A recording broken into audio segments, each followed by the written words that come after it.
Okay, hello. I'm delighted to Hi. be joined by Teresa Peters from Accelerator Coaching, which is based in Morpeth in Northumberland. How are you doing, Teresa? Hi, Paul. I'm great, thank you. Yeah, loving the yellow. We were just talking about the brand and the consistency. So yellow is your color. Yes, yellow for joy, positivity. Sunshine, happiness. Yeah, which is it's yeah. I mean, you do have a very sunny, positive personality anyway. But you've got your yellow in your background as well, your cushions in all your social media posts as well.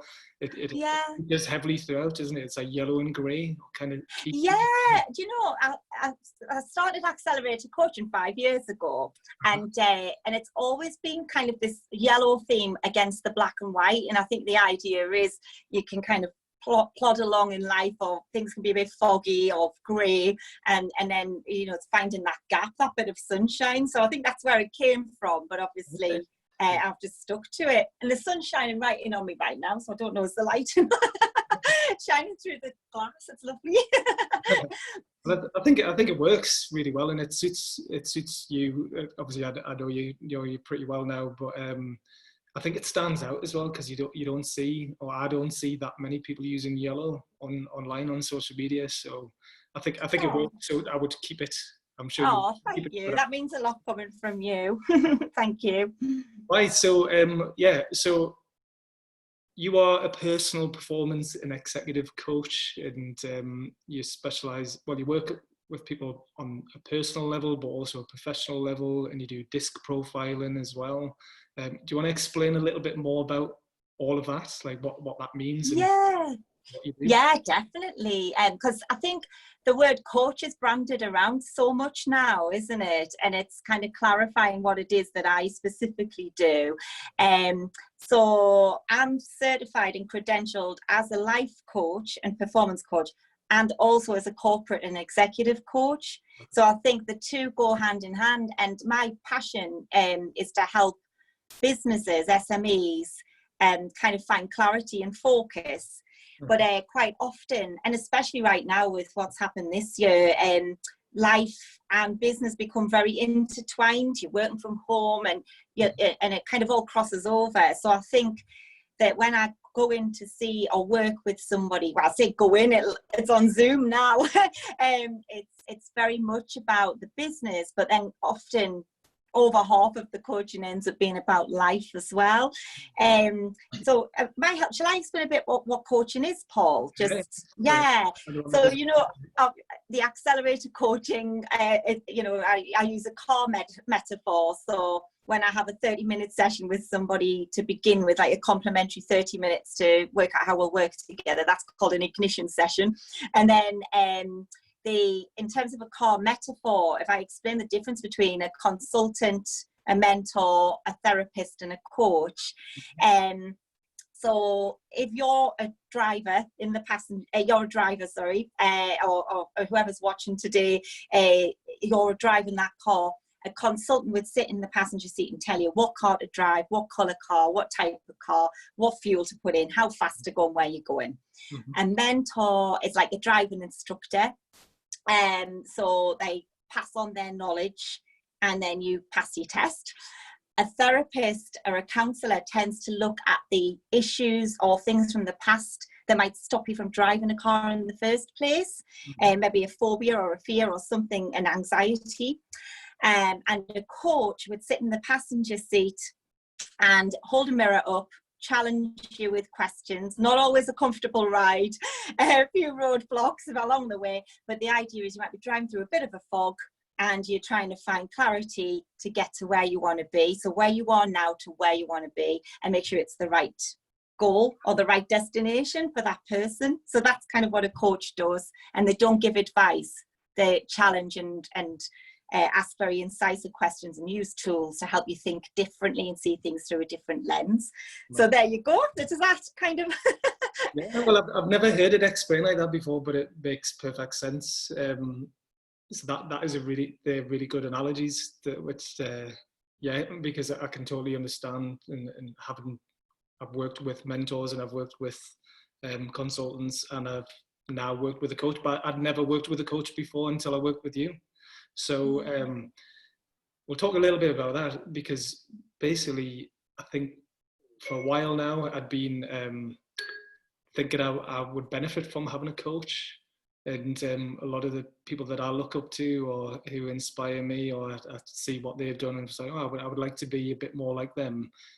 I hear them or see them talking about working with coaches. So even people at the top of their game still have coaches to make sure that they're on track and fulfilling their potential. So I was already thinking I would like a coach, but I didn't really know many coaches. So I hadn't come across the right one yet. And then we actually met at the NatWest Entrepreneur Accelerator office on the Quayside. And just as soon as I got talking to you and Duncan, your husband, I just thought, I really like these people.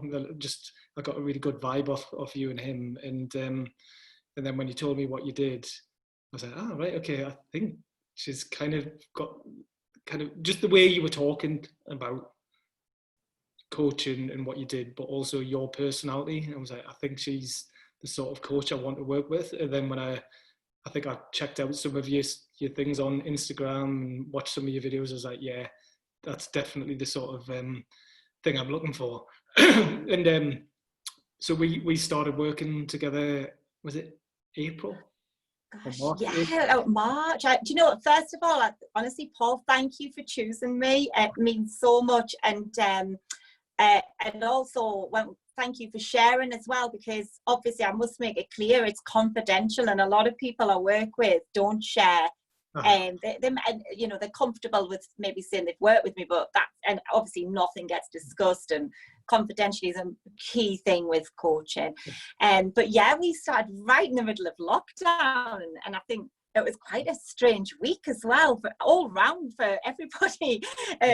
So even like internet connection and things like that, and meeting, sort of doing usually with coaching, it's on a mixture of face-to-face and Zoom, or whichever technology we want to use.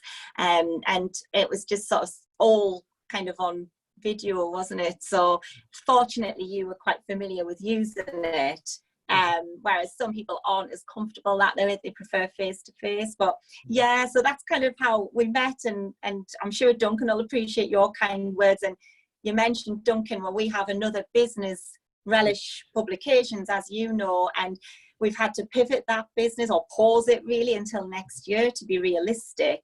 And we were going through a lot of decisions with that, but I think that helps me as a coach, because it's given me the opportunity to just concentrate on coaching and nothing else. And it's given me that empathy to understand what others like you were going through, because obviously you had Newcastle Startup Week lined up and things like that. Over to you. Yeah, well, no, I mean, you're right. I mean, apart from lockdown, I mean, it's been a challenging time for everyone. But yeah, I've been going through a lot of change, obviously, like personal change, professional change. It's been a bit of a crazy year for me, the first 6 months of the year. So definitely working with you really helped me kind of get a better understanding of who I was and what I was trying to do. And because I had spent a long time, I guess, putting other people before myself and trying to help others and make other people happy, sort of thing. And then now it's like, okay, well, how do I still do that, but in a way that makes me truly happy as well, and trying to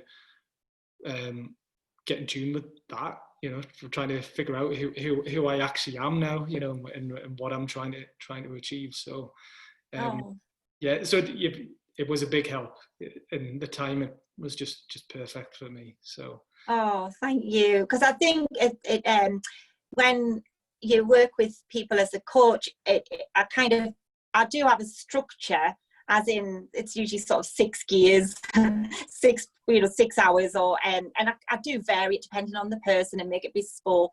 But because fundamentally, getting into that first gear and second gear is raising self-awareness, using the profiling, the disc profiling and things, and then it kind of goes from there, and the path, the journey can surprise the person on the other side as well. Sometimes you don't actually realize what you want out of it. You kind of go in with an idea and then it can change. I don't know. But yeah, in terms of, it was lovely working with you. I don't want to say too much. You can share what you think, and then we'll talk about that. So the first, once I contacted you and said, look, I think I want to work with you as a coach. So just to clarify, I did pay you to be a coach. It's not a free thing. Like you have a business. I wish it was. You're in a job you love when you would do it for free all day, but I can't. But you are a professional coach. You're qualified. You're very experienced, and you're very, very good at what you do. Thank you. I've got a business. You've got a business, and I think you get what you pay for. So I was very happy to pay you to do the work. But so the first thing that we did, I did a DISC profile assessment. So do you want to explain what that is? Let's try and make it succinct. So it's basically looking at our communication styles. Yeah. And the idea of it, you would use it individually. A lot of corporate use it. You can look at it with teams, and then you can look at the team dynamics. And it doesn't look at any dark sides or anything like that. It doesn't take into account emotions and upbringing and anything, but it's a very simple but not simplistic tool. And the one I use, as you know, Paul, it gives you a 17-page report. It takes 7 minutes to complete, and then you get a 17-page report, and then it basically gives you your preferred communication style. So there are only 4 letters, D, I, S, and C. Mm-hmm. And really briefly, a high D, someone who's got a high style D intensity, it's kind of, you associate with the colour red, very direct, not too many D's around in the world, otherwise we'd all be at war. But they're very strong characters, and tend to be chief execs or leaders. Then you've got the I's, which is a yellow colour, and I'm a high I actually, so that makes sense.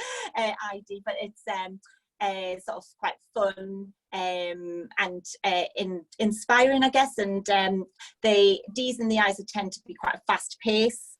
Then you've got the S's, which is sort of sensitive and steady and more relational, and that tends to be a green colour.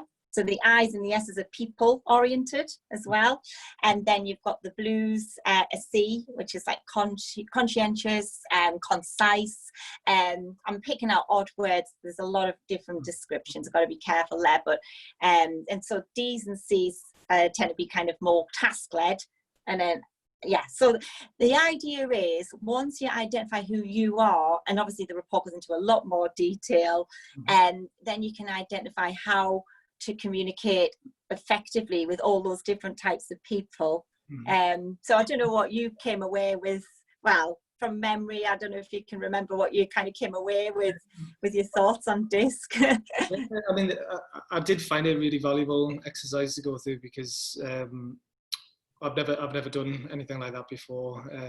But then the report got back, and especially when you went through the report and you explained what it all meant, it made perfect sense. And some of the things in there, I already thought about myself, like was my personality, but I've just found myself nodding the whole way through, saying, but this is so spot on. This is so accurate about who I am and how I make decisions, or how I behave, or how I respond to situations. But actually having some sort of scientific process or background or psychological profile, or behavioural. And actually, I think I recall it said in there about you can put other people first before yourself. I'm sure there was quite a bit in there about that. And obviously on that report it shows the 3 different styles. So your style under work, naturally, your style at work, and your style under pressure. And I wouldn't share that, but some people's styles do change in different situations, and it's being mindful of how it changes. So it's I think the key thing is, Paul, even now after this, you might end up going back and going, I'm going to have a look at that again. And that's the whole point, because I think a lot of people do maybe a profile when they're in the corporate world, and it's just sent on an email, and it's kind of or they just get a little summary, and sometimes they're left feeling quite negative. And the idea is to kind of embed it and empower you to, and kind of you think, oh, like I know now, say if I'm dealing with somebody that's perhaps a bit more detailed and concise, the blue colours, I know I can be quite annoying for them, and I might get frustrated with them at times. This is in a work situation, not personal, and so I'd be very mindful of now, with the knowledge I have of how to communicate with them in a way. I have to work hard to earn their respect, make very few mistakes, give lots of detail and win them over, but in a and that's kind of, it's just and then understanding when a high D emails you and it's a one-liner without any niceties in it, don't take it personally. They're just getting their job done, they're task driven, and it's kind of just, it's kind of it's standing away from the situation and thinking, oh, that's a D style, that, you know, don't take things personally. So yeah, anyway, I hope that makes sense. But it's I think so that was the, go on. I was going to say, so that was really the initial kind of thing, and then the values and the wheel of life, and kind of, you can use various tools, but they're all kind of the raising the self-awareness at the start. There's quite a lot of tools you can use. But... Yeah, well, I think definitely that is a really good way to start things off, because then you are literally on the same page. Like you both understand kind of where you are right now, or what your personality traits are like, because then presumably, well, you've mentioned it there, you can respond accordingly. You might talk to, I'm going to move.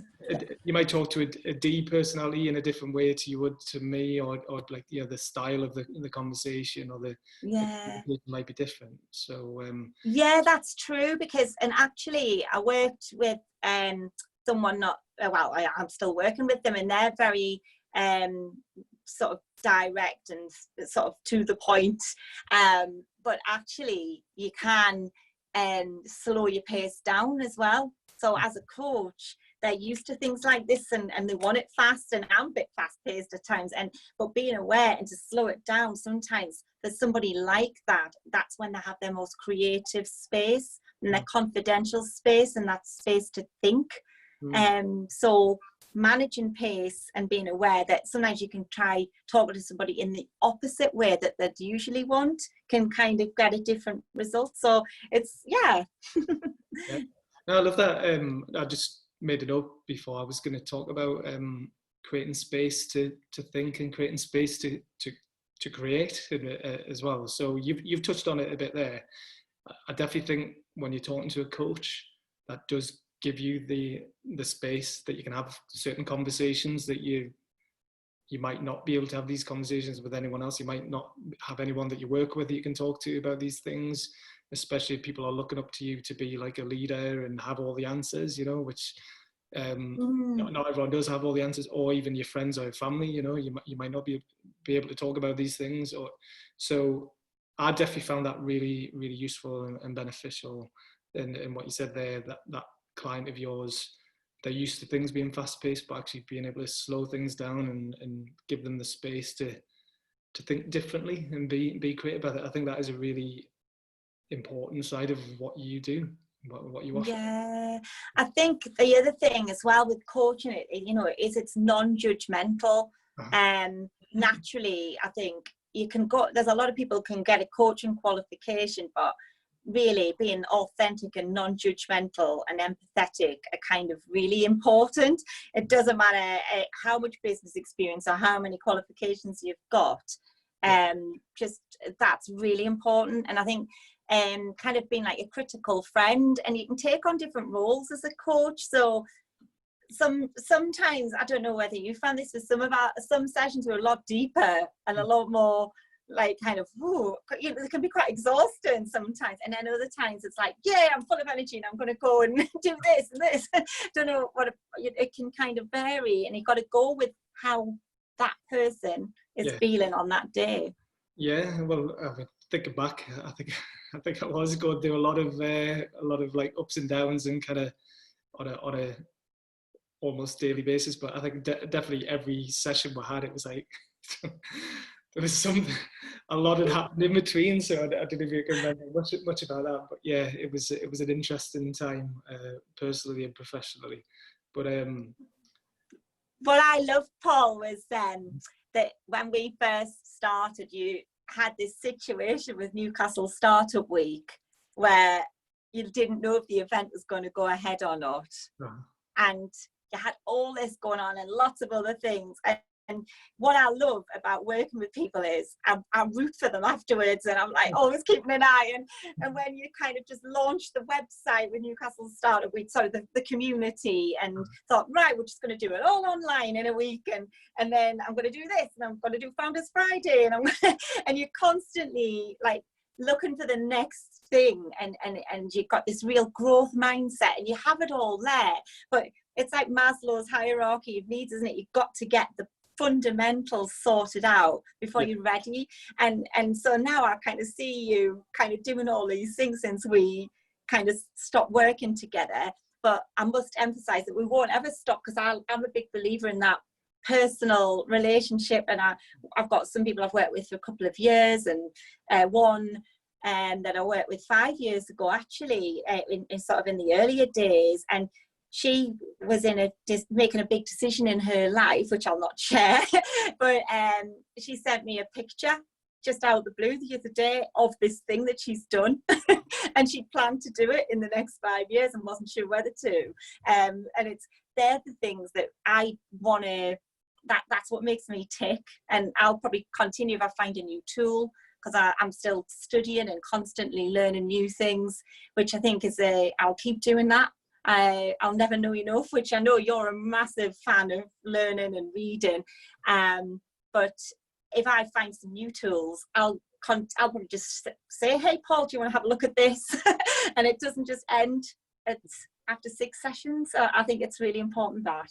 Yeah, no, I love that, because we have, we've obviously we follow each other on social media, and we do kind of, it doesn't have to be a big thing, but like support each other, like send little messages, or like things, or comment, post a comment, or share something of each other's. And yeah, I think that is important, and because if you do that naturally anyway, and I try to do that as well. If there's something that I think would be of value to other people that I know, I will share it with them. And I did really like that about the way that you do your coaching as well. There's obviously the scheduled sessions, but in between that, you might post a video, or you might send something and say, oh, look, here's something else I saw that you might be interested in. And that was really nice. I really like the way you do that. And it's I think that does set you apart from other coaches that I've seen. So thank you. So how did you get into this then? So, because you're saying you had your book publishing, you've still got your book publishing, but it's paused at the minute. Yeah. But how did you, or why did you want to get into coaching? Do you know what? It's nice talking like this, isn't it? Because I didn't really kind of go into all this at the time, because it's all about you, not me, when I coach someone. So, yeah, what happened? I think naturally, a lot of my family are kind of psychologists and work in psychiatry or nursing, and I kind of was brought up around that. And actually, my mum had mental illness, so I was kind of in and out of, so kind of, I think I was always interested in human behaviour and trying to make people and make people happy. I think that's always been in me, and it's in my bones. And but then I went into kind of sales and worked with express newspapers and business development and things like that, worked in the corporate world. But then we started Relish after redundancy in 2009. And that was with Duncan and myself. And then we grew that. That's a publishing business, working with hospitality. And what I found was quite a lot of the chefs, because we've printed 31 books now, published 31 books, and each of those books has about 30 different chefs in them from each region. So I'll not go into too much detail, but you can imagine we met a lot of chefs and a lot of restaurant owners. And so a lot of people in hospitality tend to be family-run businesses. And it's quite interesting, out of the 5.9 million SMEs in the UK, I think roughly, and I need to get my facts straight, I'm sure it's something like 80% of them are family-run businesses, or within a family, or kind of sole traders. So it's really, And I found that a lot of them were confiding in me. I'd go in and talk about the book, and quite often, I don't know whether I was just that kind of person where they felt like they could just talk to me. And then 2015, I had, to be honest, I'd had 9 funerals with close members of family, and quite a lot of things had happened in my life. And I was at a point where we'd been running Relish for a while and taken on staff and then downsized it. And I came to a point where I just wanted to grow, personal growth, and just look at myself a bit more. And it was a GP who actually said, "You'd make a really good coach." And I thought, oh, what does a coach do? And I did kind of know, but not, a bit like how I've shared the car metaphor earlier. There's so many people call themselves a coach, but there are different definitions. Yeah. Course, fell in love, trained with the coaching academy, and still training with them now, because it goes on and on, like, getting these certificates, and you have to do practical exams where they listen in, because there are a lot of courses out there, but this is I had to go up and down to London, still do when we're not in lockdown, so yeah, and I kind of went from there. And I think does that answer it? I guess it's just been a natural, organic process. It's something I'm passionate about, helping people find the clarity and focus that I found through coaching when I had it, and I couldn't believe the power of it. Even in those 2 days on that course, I came away like a different person, and it wasn't just that 2 days, it stayed with me for life. Like, well, it will stay with me for life, the way I think. And whenever I'm having a tough time, I'll go back to the drawing board and look at my coaching tools, and it stays with you. So yeah, that's kind of how it happened. Yeah. So it's 5 years that you've been doing it, but then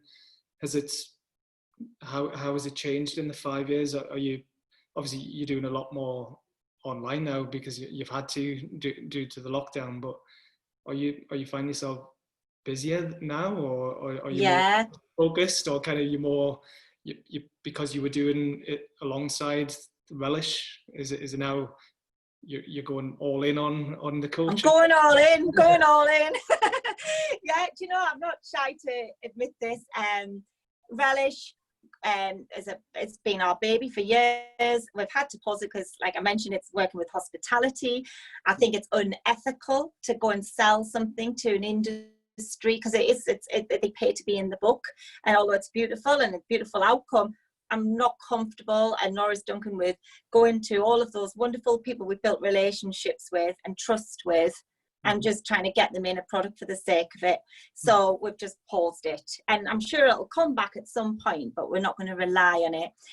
So in terms of coaching over the 5 years, I kind of did quite a bit with Relish, and I'd dip in when it got busier with my coaching. I'd do that.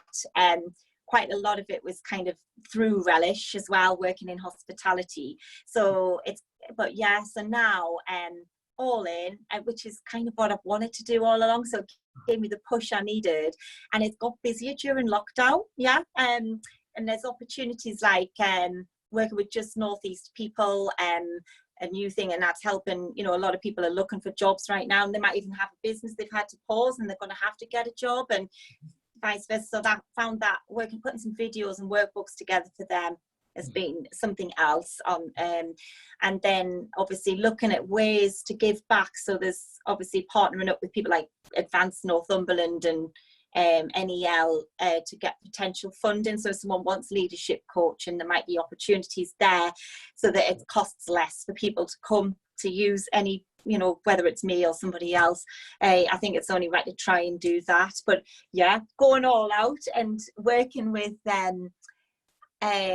I seem to be working with them sort of, it was sort of more women, but it's kind of more men at the minute.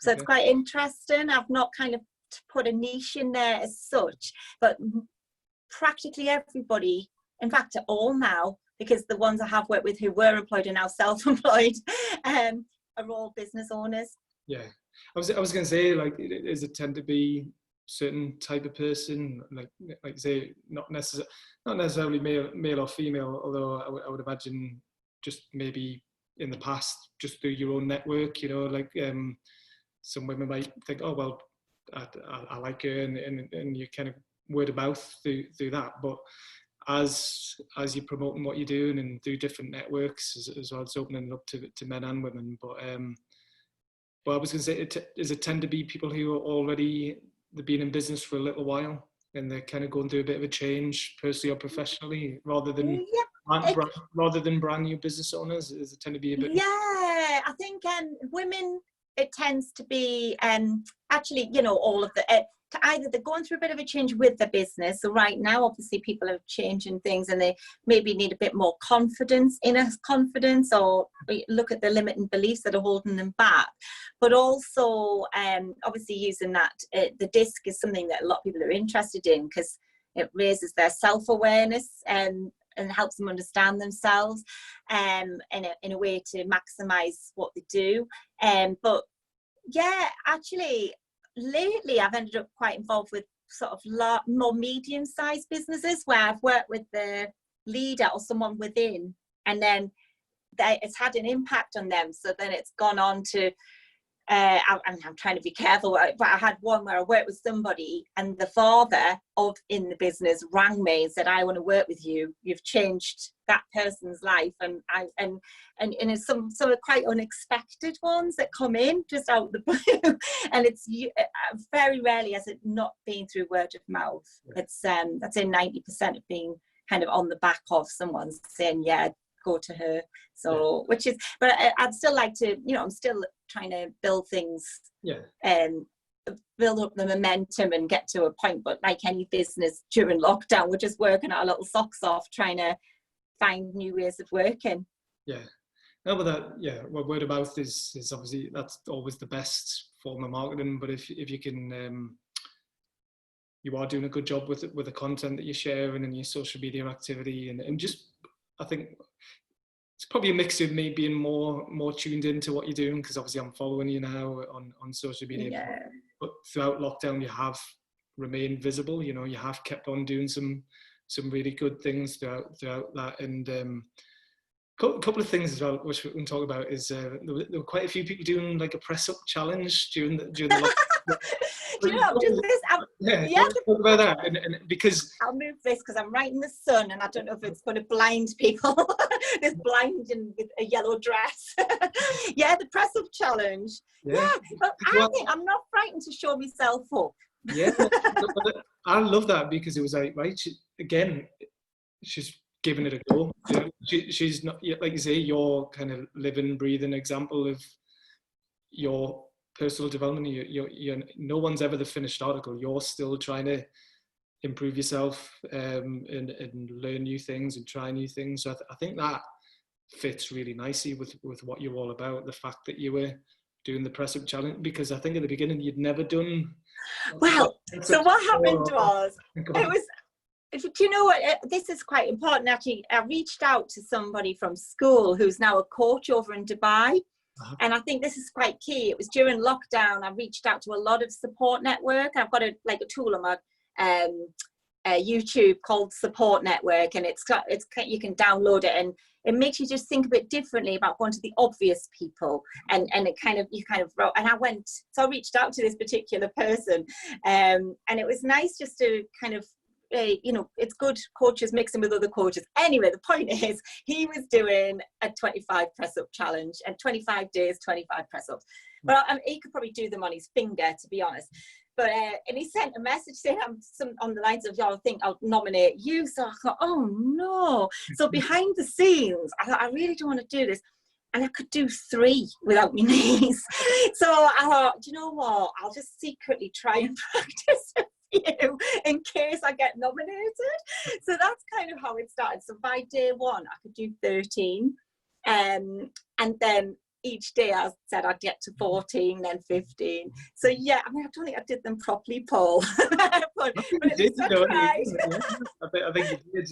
But the other thing that I liked about it was, before or after each time you did it, you talked a little bit about personal development, psychology. You talked about mindset.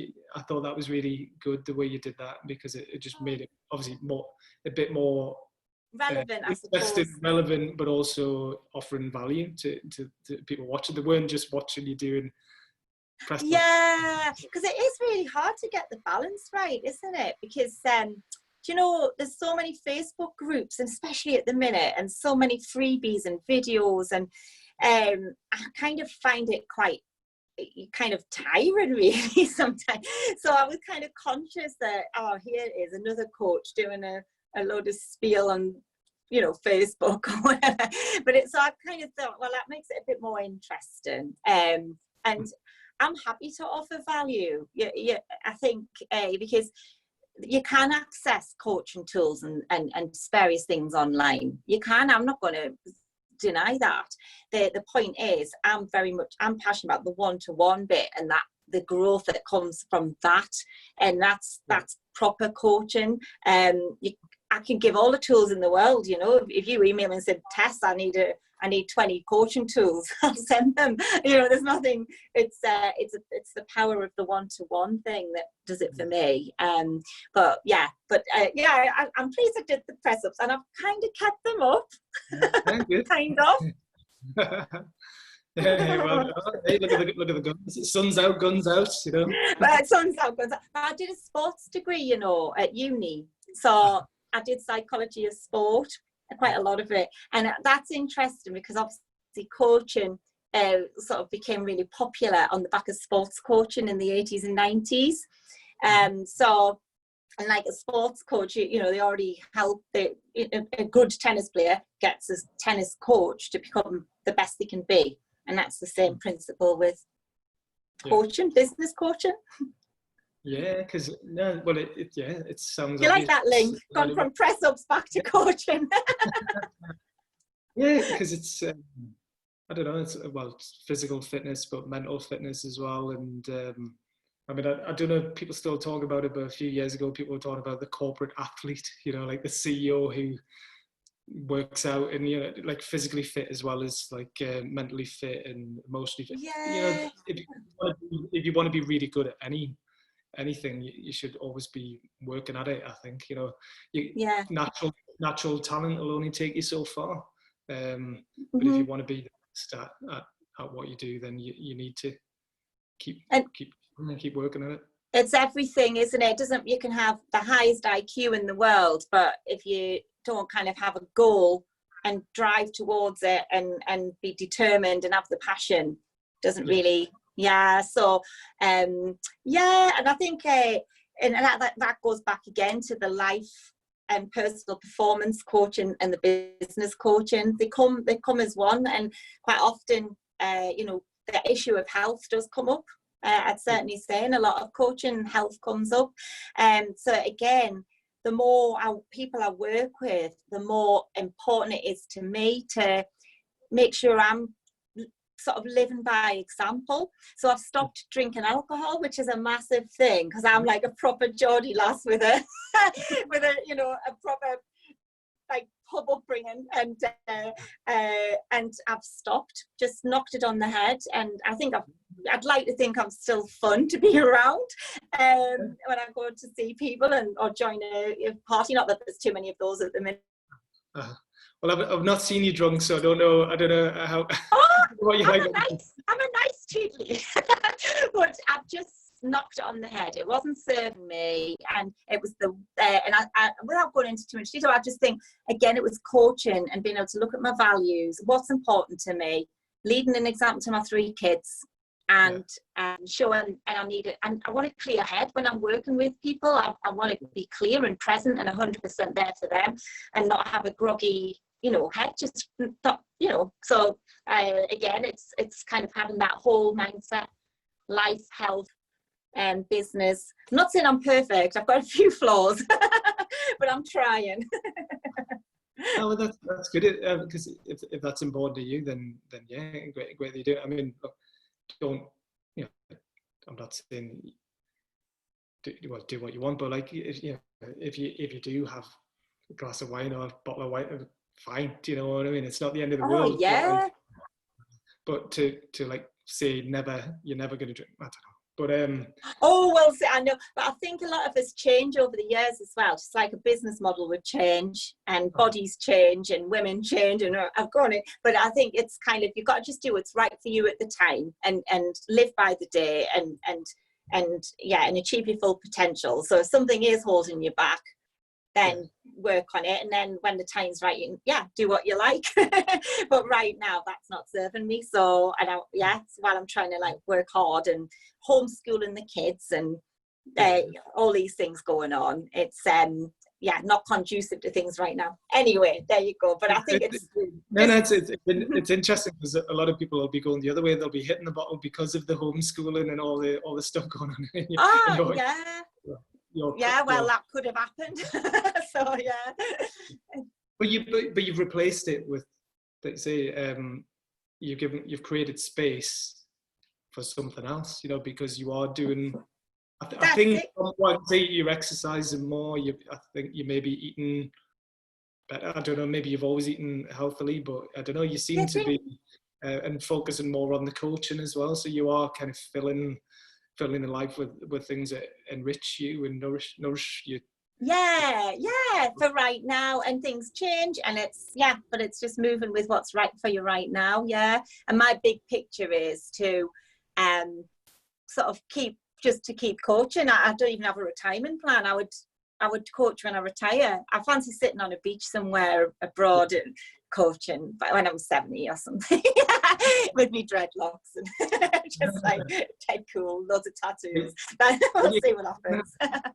Well, you couldn't you? Especially now you're doing the online. You can literally work from anywhere and do the coaching that you're doing from anywhere in the world. There's no reason why you can't do that. And do you know what, Paul, as well? And this is probably what's really good is with the coaching is being able to use a bit of it with my kids. Not that I do it, but like the disc profiling, and then there's a thing called a VAC test, VAK.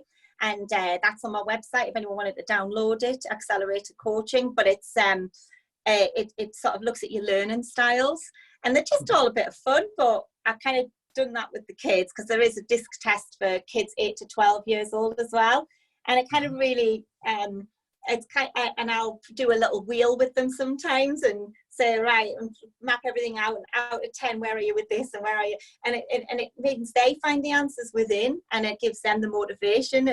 And so, do you know what, if coaching has benefited my kids, then I've done my job, and I'm really happy. And working with clients is an added bonus, but I'd love to just spread that empowerment and keep going with it, and hopefully it'll have a ripple effect for the whole of the Northeast.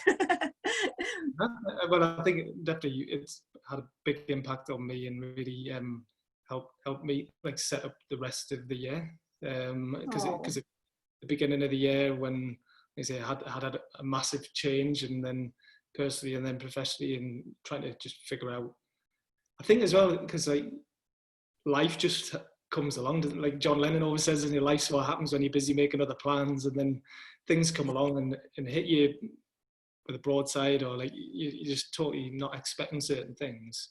So yeah, just like figured out, okay, what now? Like how am I going to move forward from this in a positive way? And because I'd already been getting really into personal development through, like, I've always read lots of books, but tend to be more business books, business focused books, but getting more into the personal development, quite into spirituality, which, getting into stoicism, and then been reading a lot of books on psychology lately, which is really helping. But then also doing a lot more exercise. Your early morning walks as well, and all those pictures you take. That's kind of mindfulness in itself, taking those pictures and being in the moment. Exactly, yeah. So being fully present and really appreciating what's in front of you, and also a bit of a creative outlet as well, because I realised that's always been a big part of me, that freedom and creativity. I was being creative in some areas, but there was parts of my creativity that I wasn't expressing myself. So all these things came out really through the coaching that we did together. So yeah, I'm I'm really grateful for what we did together, and thanks again. I know Oh. I've already said this to you lots of times, but thank you for Oh, helping. thank you, and thank you for having me on here, like, you know, talking to me like this so publicly. It's really kind of you, and thanks for choosing me to work with, and look forward to watching all of the excitement. Yeah. So if people want to get in touch with you, if they want to find out more about what you do, and what's the best way to do that? Just if you Google Accelerator Coaching, Instagram is Accelerator Coaching,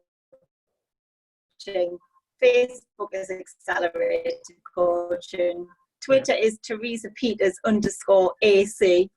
I kind of come up, and I'm very accessible. I think, but if anyone 30-minute ignition session to find out a bit more about coaching, and more importantly, how we'd work together and develop a program bespoke to them, whether it's 6 sessions or a more intense thing, or I'm pretty flexible and adaptable, which is something I think that's kind of unique as well, because some people are very fixed with